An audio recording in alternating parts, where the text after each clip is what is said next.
Hello, everyone, and welcome to Embracing Your Essence on Lilydale Radio. I am Colleen Vanderzijden, a registered medium here in Lilydale. I'm also a certified intuitive life coach and a spiritual teacher and the author of this book, Courageously You. And I want to thank you for joining me tonight.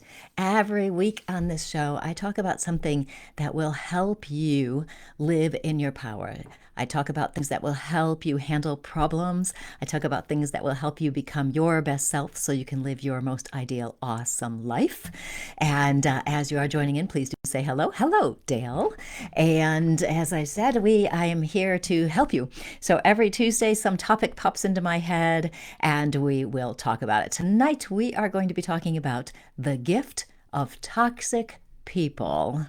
Right? That's going to be a good one. So hello, everybody who's joining me.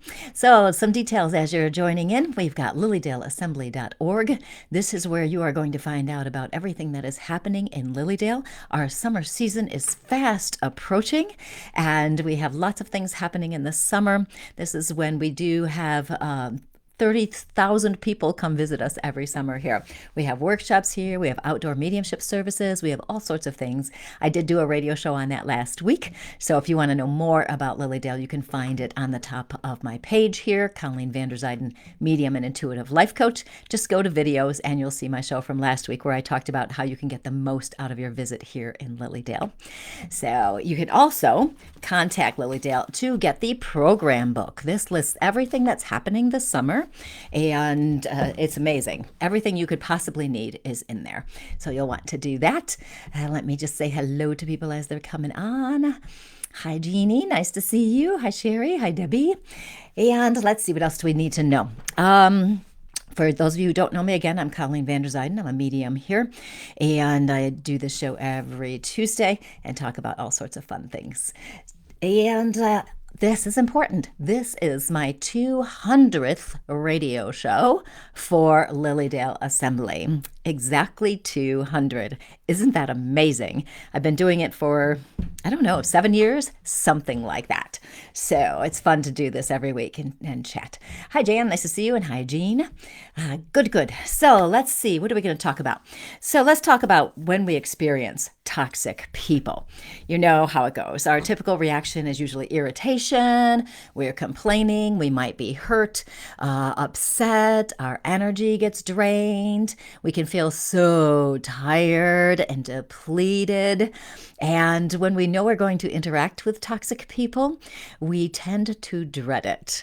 And, you start thinking about it. You're worrying, I'm going to see this person. What am I going to do? How am I going to handle it? What's going to happen? And so we're working ourselves up all ahead of time. And we're going to talk about some different ways to not do that. So we are going to talk about the gift that comes from toxic people. I know it's a little surprising, and also some strategies to help you handle them, because we do want to feel better. And as we're going, feel free to ask questions. If you are on Lilydale's page, you want to get over here to my page, Colleen Vanderzijden, Medium and Intuitive Life Coach, if you think you're going to want to make a comment or ask a question, because that's the only way I can see the comments, as if you're on my page. So I am going to say hello to more people before I go heavy into this. Hi, Jean. I think I already said that. Thank you. Isn't that amazing? 200 shows. Who would have known? Between this and the other channel I used to work for, I am at like 399 shows, I think, right now. So pretty soon it'll be 400 total between the two. So yes. Hi, Sherry Jan. Thank you for the stars. And hi, Kristen. Thanks for joining us tonight. Yes, isn't it amazing? For 200 shows. Thank you, Jan. You're sweet. Hi, Emma and Melinda and Michaela. Hi, Michaela. How are you? Haven't seen you in ages. So here we go. You might be surprised to discover that toxic people can be one of some of your greatest teachers. Hi, Amanda. Hi, Jen. Hi, Yolanda. And yes, I got to mention this. It was so nice to see so many of you at my retreat this past weekend. It was so much fun. I can hardly wait for next year, May 16th through 18th, 2025 is the next one. Hi, Kelly. And so you might be surprised to find that toxic people can really help you. And let's just go through some of those qualities and characteristics of toxic people so you can start thinking about all those people that really bug you and drain your energy. We have the manipulative ones, the ones that are always trying to control others, sometimes with an attitude of helping, but really it's not. Sometimes we have the abusive ones, right? They're dishonest. Lots of times toxic people are dishonest. They can also be bullies, obviously unkind. Toxic people frequently don't honor our boundaries or even recognize that we might have our own needs. Toxic people tend to always be right, in quotes, and they like to blame other people for their issues. So, a toxic person frequently will talk about how they're a victim, that people have gone out to get them, and it's not their fault. Toxic people can also be very self-centered, as we know, judgmental, entitled. They expect to get what they want, and lots of times they don't follow the rules that the rest of us follow or the social norms that we might do.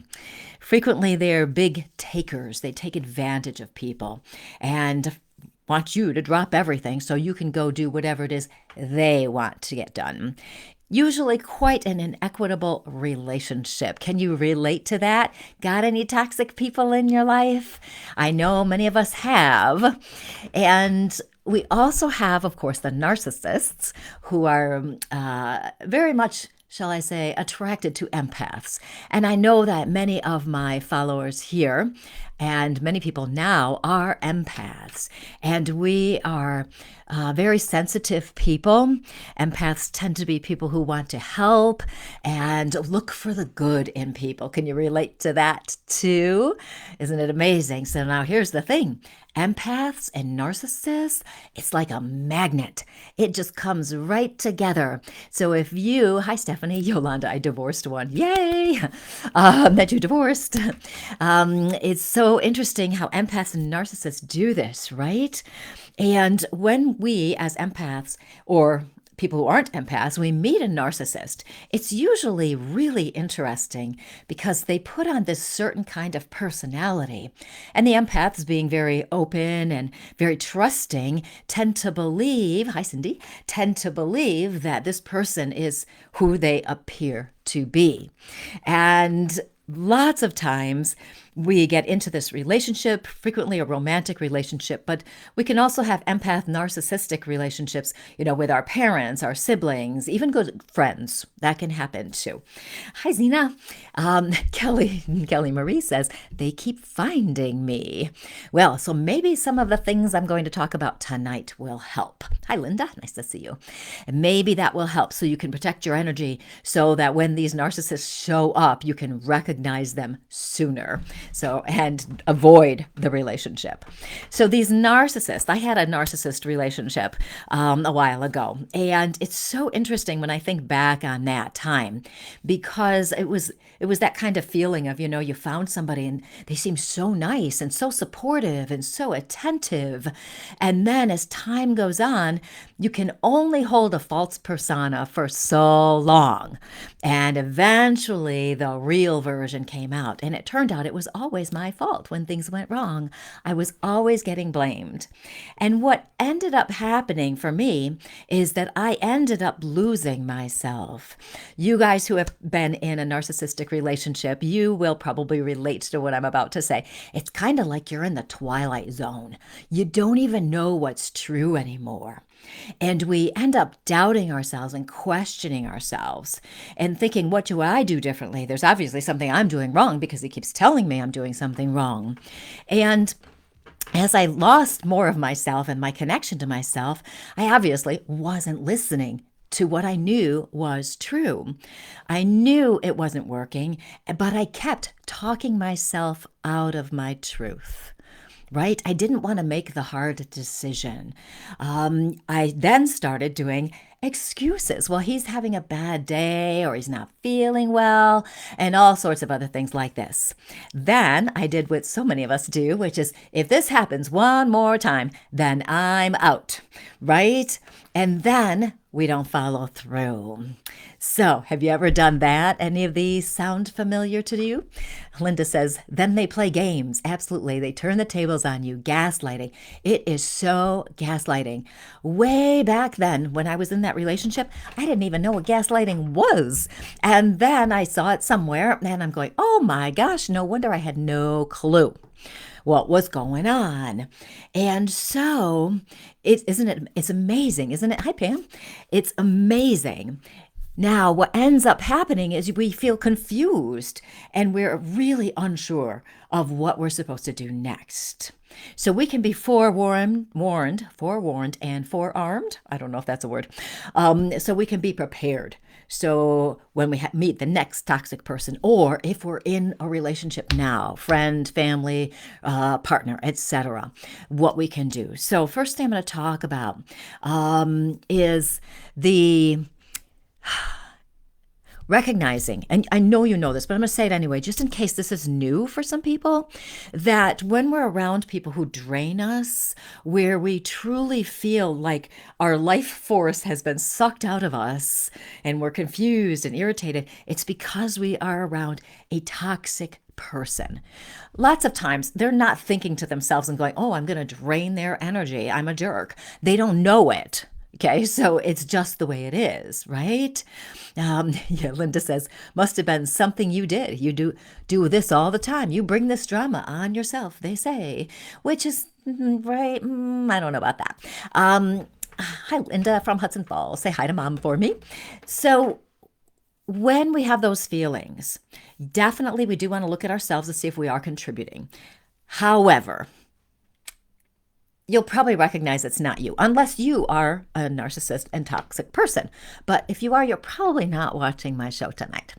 So let's talk about the gift that a toxic person can bring to us. When we're with a toxic person or interacting with one, we are being presented with an opportunity to learn more about ourselves. We can learn more and reclaim our power and how we're experiencing our life. Like with my narcissistic relationship, okay? I kind of lost myself, but it was a beautiful gift to be able to recognize what had happened, how I didn't trust myself, how I didn't listen to myself, how I wasn't strong enough to follow through on a boundary or even ending the relationship. Okay, but this was an opportunity for me to look at all of that and go, okay, what went on here? What did I need to do differently so I could protect my own self and have the life I want to have? You know, when you're with a narcissist, you feel horrible. And so why do we keep putting up with that, right? So when we have this, it's an opportunity for us to step back into our power and recognize that we have just a little bit disconnected from our truth so that we don't do it again and so we can heal, right? Zena says they play the victim. They do, right? They are always a victim. So what we want to do to pick up on this gift, this opportunity to learn more about ourselves, is instead of getting caught up in how everything is wrong and how horribly they treat you, which is all true, right? We want to look at the situation from a higher perspective. We need to be intentional. We need to say we are going to do the best we can to get back to ourselves and learn from this situation. Cindy says, when that person passed, I felt like my soul was freed. My whole attitude changed and positivity filled my life. This is what happens. Thank you, Cindy. This is what happens when we let go of our reaction to that person, when we let go of the actual person. When we let go, we are freed from this. But we must make sure we learn about ourselves and how we responded, etc., so we don't repeat it. We need to get our power back. You know, Linda says, then they made it like you need them. Nope, I got to scroll it. Yes, they play the victim. They are never wrong. You guys know what a toxic person is like, right? And the narcissists. The breadcrumbing, the moments they give us love to keep us hanging on. Oh my gosh, you just reminded me. Every time I brought something up that we needed to address in our relationship, it would be good for about 3 days. And then it would go right back to the way it was. You start thinking, oh, it's changing, it's changing. No, it's not. Marquette says, every situation can be made into a learning experience. Narcissists create doubt. They will always play the victim and manipulate at the same time. Absolutely. You are right with me right now. Bambi says, a year after I left, I was laughing and my grandma said, there she is. Still makes me cry. You know what, Bambi? Somebody said the exact same thing to me after my relationship ended. My mother and my siblings were like, finally, here you are again. They can affect us so much as we lose ourselves that other people can see it. And then what happens, right? We don't listen to the other people when they're giving us advice, even if we're asking for it, So here's the thing. We got to get strong back in our priorities. And the way we do this is we start looking at the situation from the higher perspective and asking some important questions. What can you learn about yourself? What can you learn? How can you make yourself feel better? Notice it has nothing to do with the other person, but how can you make yourself feel better? And I'm going to talk about some strategies coming up in about 1 minute, and that will help. What are your values? Okay, what is important to you? What values are important. If integrity is important and you are with a toxic person who lies, we have a strong mismatch right there. And we need to take care of this. So we've got to recognize this and be as objective as we can. And I know that's hard because we are emotionally attached, but we do our best. And if we need to get some help, we get some help with that. So you ask yourself, what is most important to me? Is it peace of mind? Is it happiness? Feeling good? And the big question is, what are your priorities? Jennifer says, after the divorce, my daughter said, who are you? Now I am me again. Ooh, isn't that amazing? Okay, so what are your priorities? You know what it is? You are your priority. You are your priority. Do you value yourself enough to protect your energy? Do you value yourself enough to make choices that will help you feel better as well as detach from the other person's energy? So important. Yes, let's acknowledge again, if you're in the midst of something, it can seem so hard to collect your energy and get back into feeling like you are important, that you do know what you're doing, that you can make a change. Just do the best you can.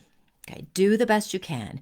If you've had a narcissistic, toxic relationship in the past, you can look back and learn from that too.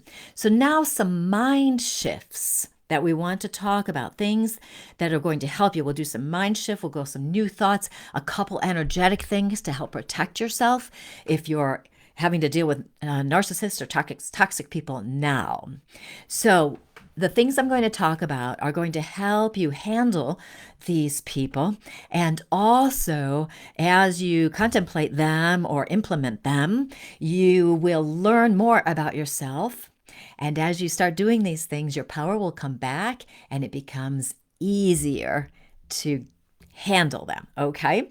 So the first thing we want to acknowledge is we want to accept that this person is who they appear to be right now in this life. And even though I'm always saying that at our soul, we are all love and light, you've noticed, I've noticed, we've all noticed that not all people recognize that part of them. Okay? They don't know that that's who they are and they aren't living it. So wanting them to be different is what is causing us so much pain, right? We want them to be different. We want them to act differently. We want them to acknowledge us and our needs and our thoughts and our pain, etc., etc., etc. But this other person is unlikely to change. So in acceptance that this is who they are, some thoughts to help us accept that as much as we don't want to, this will give you more peace, is we stop expecting them to change. Just stop expecting them to change. You'll also recognize they will never understand your point of view. You know this already because you've been trying to convince them all along what your thoughts are, what your worries are, what your concerns are. And does it make a difference? No. So they will never understand your point of view. You will never change them. Okay? You will not change them. Some of us, especially empaths, we're so good. We're like, oh, I can help, I can fix it, I can support him as he's going through these things. Unlikely. So something else to remember is they're not going to apologize because they don't think they did anything wrong. They don't see it. So if we start thinking about this stuff and let go of wishing that they would change, we can move into acceptance that this is simply the way they are. Then, in acceptance, we get back into our power because now we're no longer focused on what's not working because it's like, why bother to be focused on it? Why keep beating our head against a wall trying to make them be different or anything like that, or expect or hope even? Why do we keep doing that? But if we accept it, we no longer do that anymore. We don't have to say, yes, you have to, I'm trying to help you, etc. We'll feel better and our mind won't be so cluttered with all those thoughts, and we'll be in a better place to make different decisions about how we want to move forward. Right? Okay, now I'm scrolling back just to see what else we got going here that you said, Yolanda. Respect yourself, set boundaries. Amen. And I'll be talking about that very soon too. Okay. When someone shows us who they are, believe them, Debbie says. Right? We are such kind people. And for those of us who see the good in people, some people really are good at that. They can see the good. But sometimes it makes us put a little blinders on and we don't see the red flags. I like to call them red banners because they're so big we still ignore them anyway. So we want to pay attention to this. And Greg says, and then we feel ashamed. So tragic. We were just too close and we wanted our love to matter. Right? Given to the right person, our love can be transformative. We can learn this and forgive ourselves. And Donna says, so true. Okay, so now the next thing after accepting the person is this way. It's just the way they are. Stop trying to change them or fix them or help them. Recognize you always have the power of choice. Sometimes when we're dealing with toxic people or narcissists, we think we don't have a choice. We have to stay with our husband even though they're a horrible, horrible person. Or that because they're family, we have to put up with their abuse. Okay? But you always have a choice. And one of the most important ones is that you use your power of choice to change how you respond to them. If trying to get them to see your point of view isn't working and it's only making you miserable, then stop doing it. Just stop doing it. Another part of your power of choice is to plan ahead. How can you respond in a different way that's going to protect your energy? How can you be more intentional in your response? Marquette says we lose objectivity. We really do. We are so enmeshed with the other person's energy that we can't see clearly. Linda says there was nothing sexual, but he twisted the Bible to suit his needs. As long as he threw a bit of truth in there, it made it okay. Isn't it amazing how our minds can work? We hold on to those little glimmers of hope, thinking that something is going to be different. So with your power of choice, you also have to become aware of what is acceptable to you. If these toxic traits are unacceptable, and they are, then you have to be practical about your response. What are you going to do, and what are you going to do differently so you don't get trapped in there? So the first thing is don't engage with them. Right? Don't engage with them. What does that mean? That means don't get caught in their story. They tell you something and you defend yourself. They tell you something and you're trying to get your point of view again through to them. You're trying to tell them something about how things should be different. You're doing everything you can. You're getting caught in that story. And when we do this, we're actually feeding them. I'm sure some of you recognize this, right? You know how that goes. It's like a game. They say something offensive. You try to get them to understand or tell them you're angry or upset, and they really don't care. And you go back and forth and back and forth. Okay, so this means don't engage with them, means don't do that. Okay, don't defend yourself. Don't any of that. Okay, so use your power of choice to prioritize how you feel, what's necessary. You don't have to put up with stuff just because they're family or friends or you've always done it. You don't have to. So practically, using that power of choice, you can decide you simply won't respond to them. You just won't. This is changing your pattern. They won't know what to do. They will be so confused. They will probably stop talking because they won't know what to do. Another thing is you can walk away. You don't have to stay there. You don't have to take it. You don't have to listen to them. If you don't want to hear it, walk away. And along that lines, you can also decide not to see them, that you're not going to have contact. Sometimes we have narcissists and toxic people in our lives, and it truly is best if we cut them out totally. Okay, truly is. Especially, of course, if you have attempted to make the situation better. You've attempted to get your point of view across, and it hasn't been heard. And you'll notice the years go by. And if you've been in a toxic relationship for a really long time and nothing's changed, it's not going to change. And so now we have to decide what to do. Okay, so sometimes no contact is the best, and that can be really hard, of course. Another option is to limit your time. If you're going to meet somebody, say that your sister is really toxic. You're going to go have lunch with her, and you just know every time you leave that lunch, you feel horrible. You're so drained. Your mouth hurts from smiling so much, trying to keep the peace, and you've stopped speaking up because it doesn't do any good anyway, but maybe she's critical of you and judgmental and all of this stuff, and you're just like, okay, well, she's family. I have to be there. So if you really want to maintain that contact, then you say, I've only got an hour. I have an appointment. I got a phone call, whatever it might be, or just don't go. Okay. Now this again is not again. I haven't said it yet. It's tricky if it's your family or say your boss. Okay.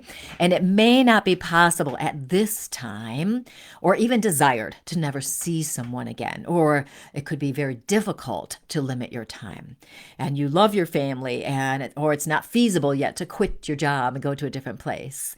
And what needs to happen is we just have to come up with better ways to handle it, which we're going to talk about even more. So I am checking the comments for a sec. When we were children, if family members were toxic, we didn't have a choice. We got used to having put up with their energy or jumped through hoops to get family to change. It can be a revelation, all capitals, to discover you don't have to be around them all the time. Wow, who knew, right? And it makes so much sense, doesn't it? Because as kids, we don't have any power, really, right? We have to do what our adult parents say. We don't have it, okay? And Zena says, 100% right. It's absolutely pointless. It's not worth our energy to try because they lie so well and twist the truth that they themselves believe what they are saying. Well put, Zena, well put. Narcissists predict that we will feed off them and respond to their actions, that we will feed off them and respond to their actions. They love that. They love when we get that going, Toxic relationship can ruin your whole life if you stick with them, if you choose destruction. Separate yourself from them to live a peaceful life. What will help you most is educating yourself about codependency and narcissism. You can reach out to me here. Oh, here we go. I help people and can bring you evidence to court. I also help with, okay, here we are. Hold on. I'll get rid of that person because it's basically a spammer. Okay. Ashley, I don't know if you're on here, but if you are, can you get rid of this guy? Okay, everybody just ignore that person. But he had some good points until he started the sales pitch.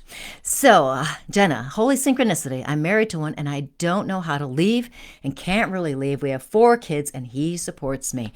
That is a tough one, isn't it, Jenna? It is a tough one. So hopefully some of the things, I hope I talk about something that will help you. Yeah, it's a little tricky because how do you protect your energy when that person is in your house, right? So energetic, I got a couple energetic things I'm going to talk about. Two. Okay, so let me keep going here. Oh, before I forget, I do want to mention the Soul Empowerment Community. Our registration is open now, and what this is a community of it's online community filled with the most amazing, wonderful people. If you are looking for a community where people get you, they understand you, they love and support you, if you're looking for a community that is all about learning more about yourself, if you're interested in spiritual growth and personal growth, if you're interested in spiritual topics, for example, we've done aura classes, healing classes, we've had interviews with all sorts of fun people, near-death experience people. We have online events a couple times a month, in person a couple times a year. And it's all about, we created this community to help people step into their power so they could live as their soul, hence soul empowerment community. Because when we are living authentically in our soul, we're happier, our life is more meaningful, we have more purpose. And another part of this reason why we started this community is because to have people around us who are really there for us, who get us, it really helps us feel like we are seen, heard, and understood. And so this community, we started it about a year and a half ago. And it has been phenomenal. I can't tell you, the nicest people in the world there, absolutely nicest people. We have so many wonderful events that happen. We also have, we call it the Vault of Wisdom, which is a section that has all this information in there curated about personal and spiritual growth and everything. Anyway, you can learn more about it by going to my website, ColleenVanderZuyden.com or BeCourageouslyYou.com. And if you look at the top, you'll be able to see a link that says something about the Soul Empowerment Community. You can click on that. The registration is only open until Sunday at midnight. So if you think you want to join, go check it out. We do have a money-back guarantee. You can try it out for a couple weeks or so and see if you like it. If you don't like it, then you can leave. And there you go. But you would love it if you checked it out, I think, because it is amazing. Okay. Jenna, yes, you definitely need to make time for it, especially if you've got things going on in your house, because we might be able to give you some additional ideas to help you. Okay. Greg says there is a new concept that is becoming popular to deal with narcissists if we must be around them. It's called gray rocking. And the idea is when you're around them, don't engage them except for superficially, which is exactly what we were talking about. So we don't want to engage. We don't have to engage. I think part of it is a lot of empaths are people pleasers and we don't want to upset people. So we're like, oh, I should, say something, but we don't have to. What is most important is protecting your energy. Absolutely. My tree is flashing. Oh dear. It's an awesome community. Jan says, and the discounts. We do have discounts. Jenna says, trying to keep my boundaries, but he depletes and drags me down at the worst times. Working on it, but the love bombing and gaslighting is full force. Oh, Jenna, I've been there. I'm an empath and I see both sides and somehow I can't ever stay angry. Jenna, yes. Okay, so one thing, Jenna, I taught an empath class in the community. Go back and find that class. Okay, it was just like a week or two ago. Go back and find it. It's in the archived. Watch that class. There's a whole bunch of strategies in there that will help you. Okay. Okay, next, let's go. We have something else we can do. So again, limiting your time, protecting your energy, etc. Another thing is don't allow yourself to be triggered. It's a choice. It's a decision. I know that might sound weird, right? Because we think, well, something happens and of course I'm triggered. Well, yes, okay. Except you don't have to be triggered. You are strong and you can protect your energy. And it's a decision. That's all it is. So when you feel yourself starting to get triggered, you take a nice deep breath. And then you decide to not let their comments or actions affect you emotionally. And I'm going to give you some suggestions on that. Okay, yes, and I know that it bothers you and I know they're mean, but you still don't have to react. You really don't. Because when we react, what happens is we lose some of our energy and we're taking some of the negative energy onto us. But here's another perspective. Triggers can be awesome because they show us where we need to heal ourselves. They reveal those beliefs we have about ourselves, where we doubt ourselves, where we feel unworthy, that we're somehow not good enough. So when we get triggered, it's showing us something about ourselves. If we work on strengthening our self-belief and belief that we are worthy and valued and deserving to have more, we're strengthening our power. And then when someone says something that would normally have triggered us, if we have really worked on that other part, we're not going to be triggered anymore. And we'll just say, oh, that's just the way they are. And we'll go about our day. It'd take a little bit to get there, but we can do that. The toxic person is actually reflecting to you what you might want to work on. Okay, so that you can help yourself and get back in your power. So to learn more about this, when you're triggered, what you want to do is be honest with yourself and ask yourself, why does this bother me? Why is this bothering me? And as you're doing that, you might start thinking about how you're making this interaction be about you and your worth. So for example, say you have a partner who is always criticizing you. So then you start to doubt yourself and you think, geez, you know what? Maybe I am doing everything wrong. Okay, now if you had a strong belief in yourself and that you are doing what you believe to be right, if he's telling you you're doing something wrong, you'll be like, no, I'm not. I'm not. And so you can see this. So we start to investigate and explore and be curious about why we respond this way. What is happening that is bothering us? Okay, so the next, to help you let go. We want to let go of the irritation and all this stuff. And I've mentioned this previously, but I'll say it again. Stop expecting people to be like you. Okay, stop thinking they're going to change. All of that. But also let's add stop trying to fix them, and stop helping them. Lots of times we feel like we're responsible for other people. We're responsible for their joy, etc. And we are not. You are not responsible for them. So we get back to that idea of acceptance. Their path is theirs. Yours is yours. You are only responsible for your path. This doesn't mean we don't help our kids or other people who have legitimate needs, of course. But it does mean that we don't allow ourselves to be taken advantage of. If people are old enough to create a problem, then they are old enough to fix their own problems. You don't have to do it. And it's not your responsibility. They need to live their own lives and with their own consequences so they can learn and grow. So by you not helping, not fixing, you're actually helping them become back into their own power and figuring out what they need to do, making them be responsible. If we're always helping people, sometimes they get lazy and then they don't grow. And then they feel entitled in a bad way. Okay, some things there. I'm going to backtrack for a sec and say hi to people. Zena, that's the most difficult thing. Unfortunately, I'm weak when it comes to that, and then I let it fester. I think many of us can relate to that idea.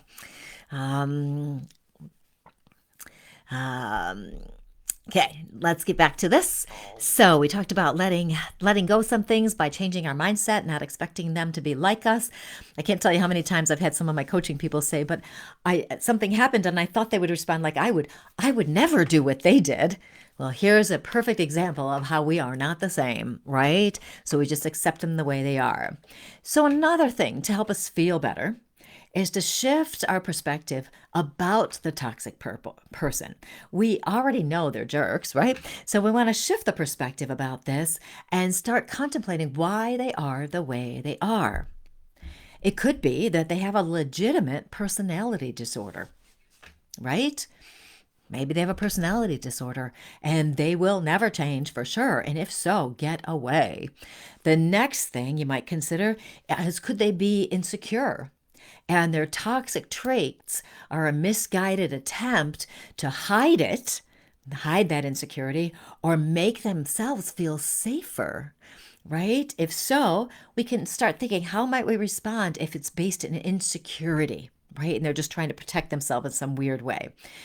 Also, they could be controlling. Now, if they're controlling, is that the only way they know?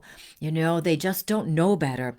Usually, controlling is a sign of fear being out of control, a coping mechanism or a reaction to trauma in some way. So sometimes people who've had a really tough life or have had a lot of problems, they try to control everything around them and everyone around them, which can come off very much like a toxic person. And it could be some kind of fear happening. And if they're abusive, and usually controlling is a sign of fear there with that as well. But if they're abusive, maybe they don't know better. They just don't know better. That's how they grew up. So if we start to consider some of the reasons why they might be that way, this is particularly for those people that you still have contact with. Obviously, if you've already broken ties with somebody, you don't really need to consider these thoughts. But sometimes, our boss, our family, people who live in our house, like Jen is talking about, we can start thinking about why are they the way they are. And what can happen sometimes is that we might move into some compassion and go, well, this is the way they are. They don't know better. And we say it in a compassionate way, not a judgmental way that they just don't know better, but it's they just don't know better. And then when we move into that compassion, and we might be able to have some forgiveness, which is not accepting their behavior or approving of their behavior. It's a choice to let go of that negative energy. Okay, that's what the forgiveness is. So we have this compassion for them, and we can still keep our distance. We can still limit our time, etc. But it will help us let go of the negative, challenging emotions that we have when we're dealing with these people. That way we are going to feel better. Oh, that's a good one, Linda. Maybe your strength intimidates them. That can happen, right? Greg has another great comment. There is a saying, never work harder than your client. Good advice with friends and family. How often do we want their healing more than they do? Or we're working so hard to maintain the relationship, but they are not putting anything in. It is totally a lopsided relationship, right? Totally lopsided. So if you are the one working too hard to fix the relationship, help it, we got problems. Now, a little twist on a little bit of that. So I think it was Jenna who was saying about her relationship. Okay, she, instead of working on the relationship, may be better to work on protecting her energy and spend more time on that so that things are not as bothersome and difficult. And that will help build up her energy so that when she has an opportunity to move in a different direction, that she's able to do it when the time is right. Okay. How do you tell if someone has a personality disorder if they won't go to the doctors, but also had major childhood trauma and abuse? I'm going to actually tell Greg to answer that one for you. So, Greg, look at Jenna's comment. Tell if somebody has a personality disorder if they won't go to the doctors. And whether or not obviously we cannot diagnose somebody ourselves here, but if it appears that they have a personality disorder, then there you go. And if they've had a major childhood of trauma and abuse, and that sounds like my ex as well, Jenna, because, yeah, working on yourself is definitely the best here. Hi, Glenda. Nice to see you. Yes, Greg also says, a rabid dog doesn't want to be a rabid dog. We can have compassion for that, but would also be crazy to pet them. That is such a great analogy or metaphor, whichever word is the correct one. That is so perfect. Hi, Cindy. Nice to see you. Okay. What the traits look like. Maybe Greg will tell us, Jenna. Okay, anyway, let's see what else we have. Okay, yes. So changing our mindset about why they are a rabid dog and not petting them, great one. That's a great one. If we change our mindset on that, we won't be as triggered or as upset, and we're going to have that peace of mind that we really long for. Now, another thing is when we are blamed so much for things or we're handling toxic people, we can forget that we are not responsible for the cause of their issues. Because we are helpers, so many of us, we try to fix it, right? But we are not the cause of the issues, even if they're blaming us. Okay, again, that's their path, but we do not have to accept their blame or their energy. We do not have to feel responsible for their happiness or anything. We don't have to. And along with that is what was mentioned earlier, somebody mentioned, is we don't enable them. And we don't make excuses for them. We don't need to make excuses for them either. That's the part of not engaging, is also don't make excuses for them.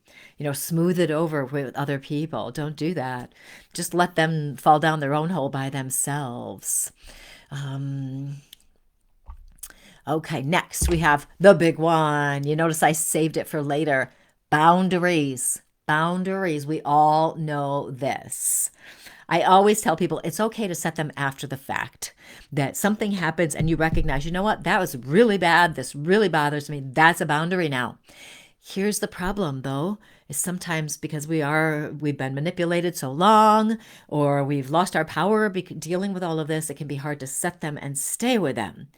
But if we can recognize this and just take one small step toward this, it is going to help. So we have to be really self-aware. We've got to build our power back up so that we can set that boundary and then go forward from that way. So if you're still in contact with someone, you can tell them directly what the boundary is. And it's okay if it's a new boundary they never heard about. Yeah, they might get upset about it, but too bad for them. That's not your problem. So you could say something like, I'm no longer going to accept your disrespect. When you speak to me, you're going to speak to me respectfully. I'm no longer going to drop everything for you and go help you. That's your responsibility, not mine. I am no longer going to take the blame when you're in that kind of mood. I am no longer going to defend myself. I am no longer going to put up with you, whatever. Okay, you can say this, and you've told them now. And if that boundary includes not having contact, or even if this boundary is something that upsets the other person, you might get a little bit guilty because you're changing the status quo. You're changing how things have been done. And then you might even think to yourself, geez, you know what? This is causing too much problem. Maybe I'll just keep it the way it was. Okay. If you ever catch yourself saying something like that, that means you're wishy-washy right now, and just go, nope. I know this boundary is right for me, and I'm going to do my best to stay there. You might feel loss or sadness, if you've cut somebody out of your life, even if they were a horrible person and so toxic, and you felt horrible after you saw them. Even if you cut them out of your life, you might feel sad about that. And that's okay. You can feel sad about that. But that doesn't mean you welcome them back into your house and into your life if they're going to make you miserable. So you acknowledge the sadness, move through it, and get going in a different direction. That's okay, right?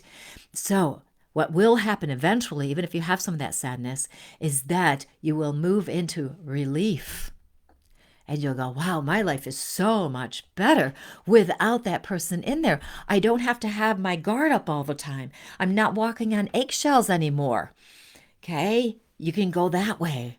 And you'll feel so much better, the relief, the happiness, and you'll be back in your power. So even if you take one small step toward this, setting a boundary, stating that boundary, following through with one little bit of it, that is going to help you be stronger. Another thing, when you are, Linda says, they prey on empaths. Yes, they do. So hard to let go, isn't it? It really is hard to let go. Especially if we've been around somebody for so long, we're used to it. And another thing to watch out for is if you hear yourself saying, it's not that bad. If you say it's not that bad, you are settling for less than what you deserve. Remember that. If you say, it's not that bad, you are settling for less than you deserve. Don't do that. That's a sign. Okay, something has to change.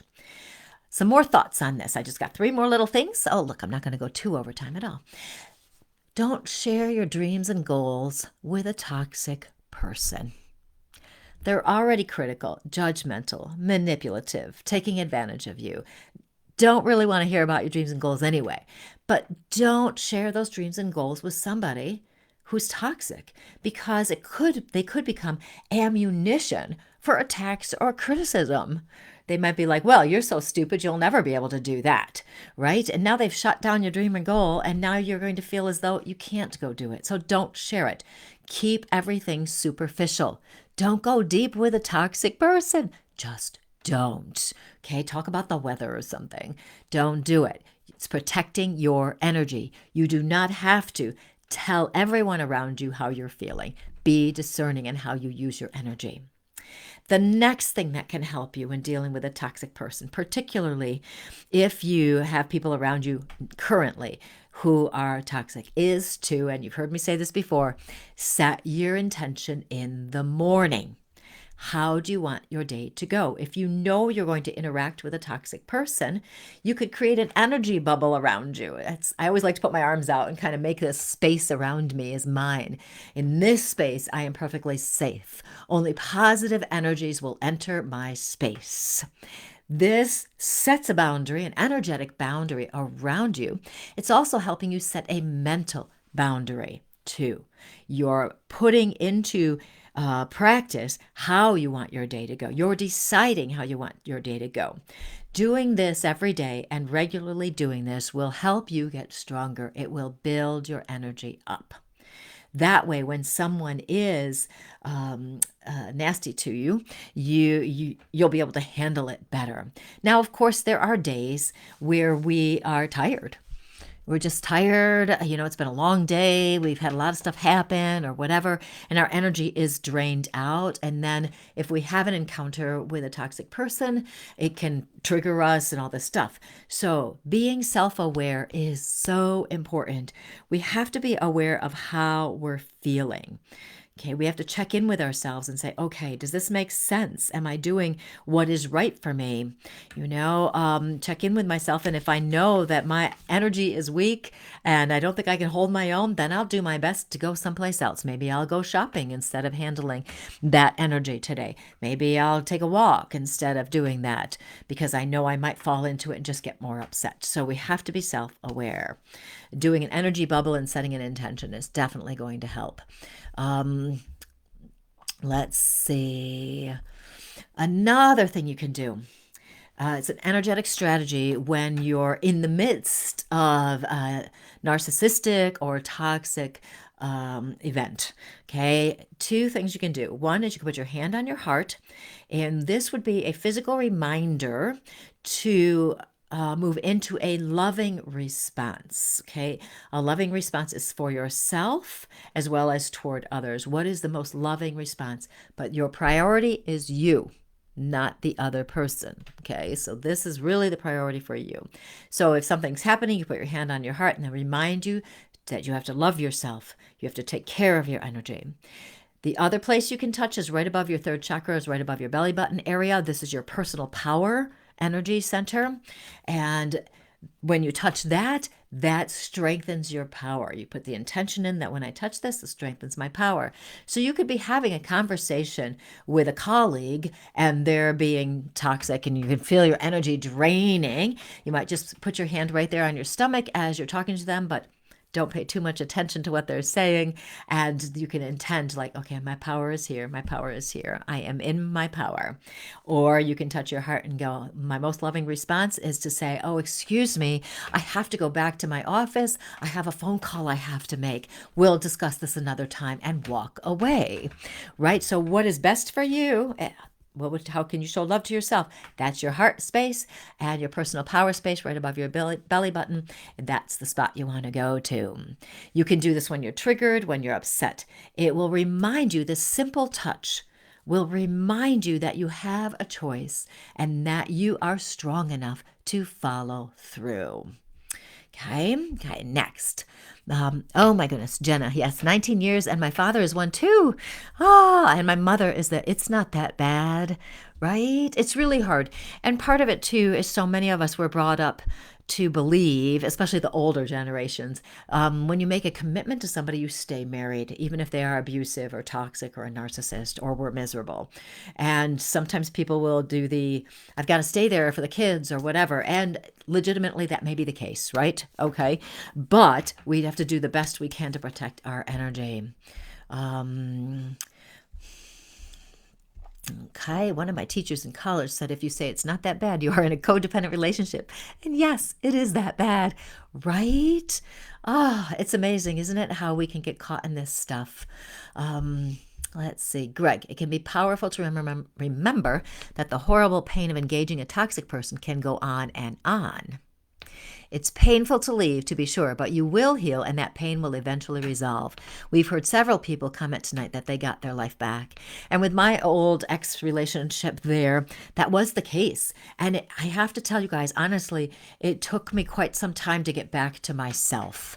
There were a lot of leftover emotions there, a lot of leftover thoughts, and I had to work through so many of them to get to a different place. And I was being very intentional about looking at everything in terms of how do I need to grow? What do I need to learn from this situation so I don't do it again?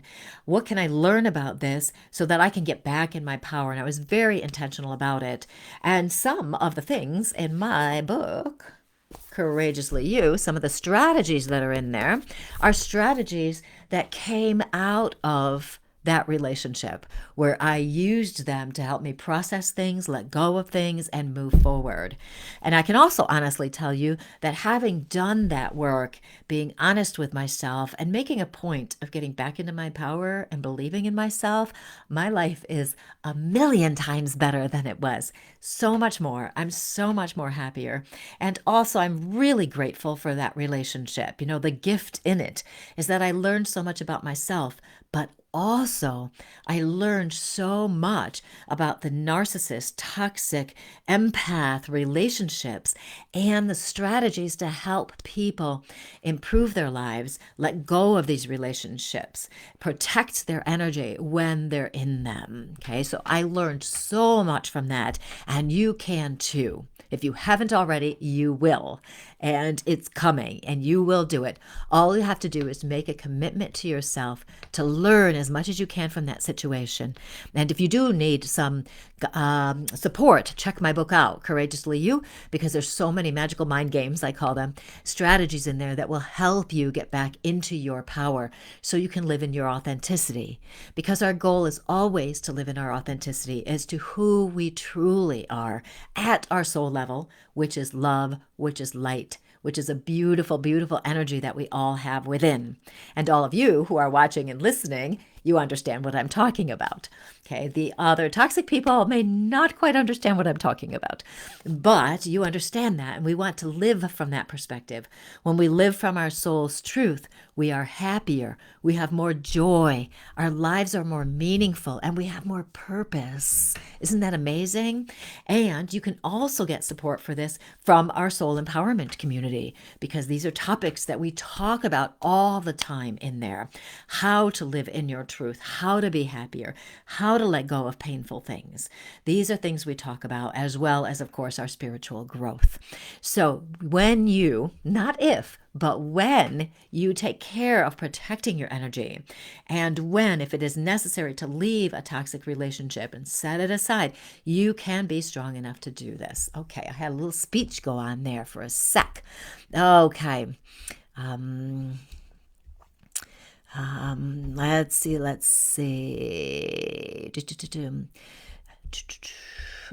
Carrie, I'm ready to heal. I know things are temporary and I will get my power and peace back. You will. I remember someone asking me after one of my previous shows a while ago, they knew what their soul wanted them to do. And she said to me, but what if it's such a hard choice? I don't want to do it. And the answer is, well, you have a choice. You can continue on in your misery, or you can make that tough decision and you can move forward, and the pain will go away. It will change. You will evolve, and you'll be happier sooner than you will if you stay in a bad relationship forever. Okay. And yes, the peace does come back. Yolanda says, when I finally had a healthy relationship, I waited for the other shoe to drop. 20 years later, still has not happened. You must have healed very well, Yolanda, because, right, when we have that kind of relationship, it's a little traumatic for us. So we can be a little bit on alert. We can be a little cautious and wonder when it's going to turn, like the last one did. So I'm so happy for you that you have found this beautiful relationship where the shoe did not drop. I'm so happy about that. Laura says it will take time, but you will get happier. Yes, amen. Okay. Yeah, we're having fun. We are definitely having fun. Do people love their narcissistic partners like the good sides that break through when you forget for a minute that they are narcissists? Just wondering if it's normal to still love them if you do have power and tools and see things for what they are, and yet there are other have likes the good qualities in them. Not sure I'm making sense. I know exactly what you mean, though, Jenna. What it means is we can still love somebody and we can see that they have narcissistic qualities, and we can also see they do have good qualities. Yes, I should be clear on that, right? It's not like everything about them is narcissistic and toxic, though some people it might be, but it's not every single person. But yes, of course. And part of it too, Jenna, for you is that you probably see the good parts in him too. You see that good part and you're like, oh, and that's in some ways makes it harder, because if it was totally a horrible person, it'd be easier, but you see the good parts too. So again, we're back to building up your strength and your power, so that you can be objective in that way, and also recognize again that you are your priority. You have to protect your energy as much as you can, because you're the one living your life. And if you're not happy, or as happy as you could be, then some change needs to happen. Starting with protecting your energy will help, and you'll get more clarity and stuff as things are going too. Okay, let's see. I think that's about it, you guys. So check out our soul empowerment community. Go to my website, ColleenVanderzuyden.com. And right at the very top, it says something about soul empowerment community is open. You can also go to services. It's listed under there too. And you can find out more about it. And if you have any questions, of course, you can always message me through Facebook and my website, send me an email, whatever you want. And I can answer some questions about it for you. And it's really an amazing community. So hopefully it can work out for you. Registration is open only until Sunday at midnight. So I hope you got some good, I know it was a fast hour, wasn't it, Jean? I can't believe I had all that to say. It's amazing. Yes, thank you for 200. My 200th show tonight. Woohoo for Lilydale Assembly. Yes, be strong, be brave. Thank you for the reminders. You are welcome. Go for those boundaries. Yes, yes, yes. Thank you, Donna. Thank you, Kristen.